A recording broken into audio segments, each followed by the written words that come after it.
Scott, talk to us a little bit about Dr. Jensen's Fight Inflation Together plan, the F.I.T plan. Tell us a little bit more about that, please.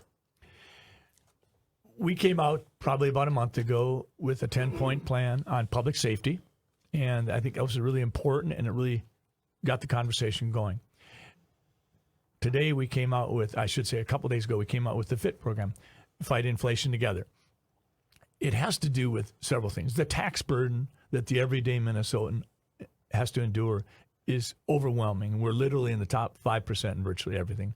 And Governor Walz has proposed increasing the gas tax, increasing the estate tax, increasing the corporate tax, increasing the personal income tax.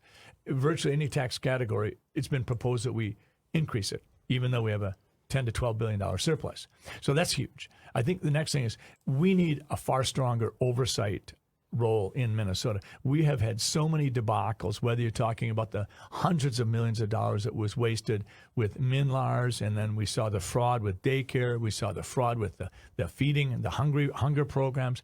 But I really think that Minnesotans need to think twice about, or three times, about this whole Southwest Light Rail. Part of the reason that we went down this trail was because it was too good a deal to pass up. It was going to be a $2 billion mass transit program, and the feds were going to pay half. We only had to pay half. Shoot a mile. Who would say no? 50% off. Well, that's not what's happening. Now it's been pushed back. It looks like there may be some structural damage to neighboring communities, condos, and now we're going to be closer to $3 billion than $2 billion, and the feds aren't stepping up to help out with that. So now we have a $1 billion cost overrun. We need far stronger oversight. I think we also need to ask ourselves, what is Minnesota's economy really doing comparing to other states?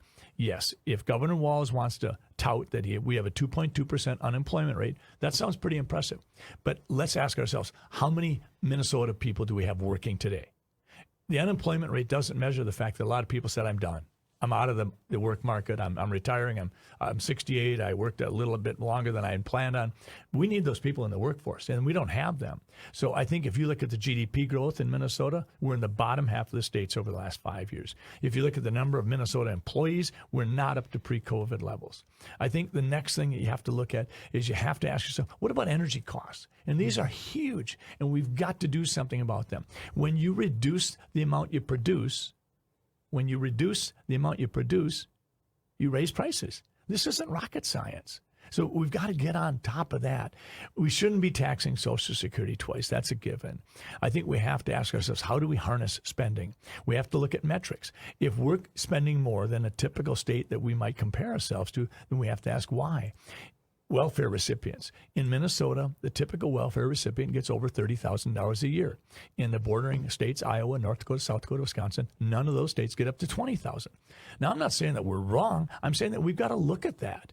And when we look at the amount we spend on human services, and when we look at the amount spent on K through 12, K through 12 public education, we spend and spend and spend. And last session, arguably one of the biggest bumps in money in decades.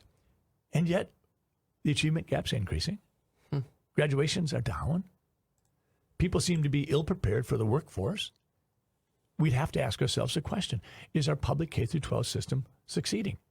And if it's not, I'll tell you this, it's not because of the teachers. The teachers are committed. They go into teaching to touch kids' lives. They're powerfully engaged. But I would say that the teachers' union has lost its way. It's gone through this mission creep where it no longer sees itself as being an advocate for teachers and students and parents. It's its own little fiefdom.